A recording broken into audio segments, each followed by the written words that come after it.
حضرت ابوبکر صدیق رضی اللہ تعالیٰ عنہ کے دور خلافت کی فتوحات کو دو بڑے حصوں میں تقسیم کیا جا سکتا ہے۔ جب آپ رضی اللہ تعالیٰ عنہ منصب خلافت پر فائز ہوئے تو اس وقت عرب کے کئی قبائل نے اسلام سے بغاوت کر دی تھی۔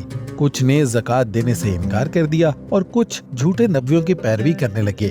حضرت ابوبکر نے ان فتنوں کو ختم کرنے کے لیے فوری اور سخت کارروائی کی۔ مسیلمہ قذاب کا اصل نام مسیلمہ بن حبیب تھا اور وہ بنی حنیفہ قبیلے سے تعلق رکھتا تھا۔ وہ نجد کے علاقے یمامہ میں رہتا تھا اور نبی کریم صلی اللہ علیہ وسلم کے دور میں ہی نبوت کا جھوٹا دعویٰ کر چکا تھا۔ اس نے اپنے قبیلے اور دیگر عرب قبائل کو گمراہ کیا اور بڑی تعداد میں لوگوں کو اپنی جھوٹی نبوت کی طرف مائل کر لیا۔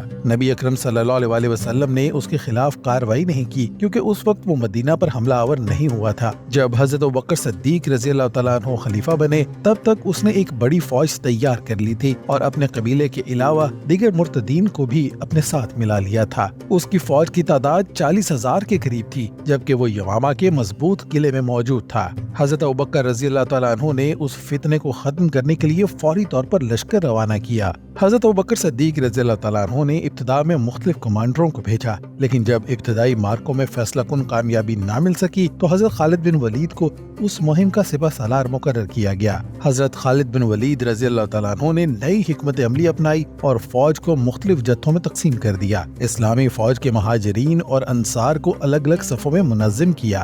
حضرت برا بن ملک رضی اللہ تعالیٰ عنہ نے دشمن پر زبردست حملہ کیا اور اسلامی فوج کو نیا جوش ملا۔ حضرت وحش بن حرب رضی اللہ تعالیٰ عنہ جنہوں نے جنگ احد میں حضرت حمزہ رضی اللہ تعالیٰ عنہ کو شہید کیا تھا لیکن بعد میں مسلمان ہو گئے تھے، انہوں نے اپنے نیزے سے مسلمہ قذاب کو قتل کر دیا۔ مسلمہ کے مارے جانے کے بعد اس کے فوجیوں کے حوصلے پست ہو گئے اور مسلمانوں نے انہیں عبرتناک شکست دی۔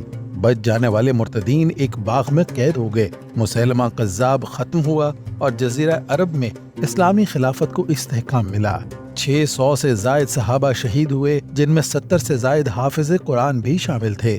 جنگ یمامہ حضرت ابوبکر صدیق رضی اللہ تعالیٰ عنہ کی خلافت کی سب سے بڑی جنگ تھی۔ اس میں کامیابی نے اسلام کے مستقبل پر گہرے اثرات مرتب کیے اور جزیرہ عرب میں اسلام کی جڑیں مضبوط ہوئیں۔ یہ جنگ نہ صرف اسلامی فتوحات کی بنیاد بنی بلکہ اس کے بعد اسلامی ریاست کو بیرونی طاقتوں، روم اور فارس کے خلاف جہاد کے لیے راستہ بھی ملا۔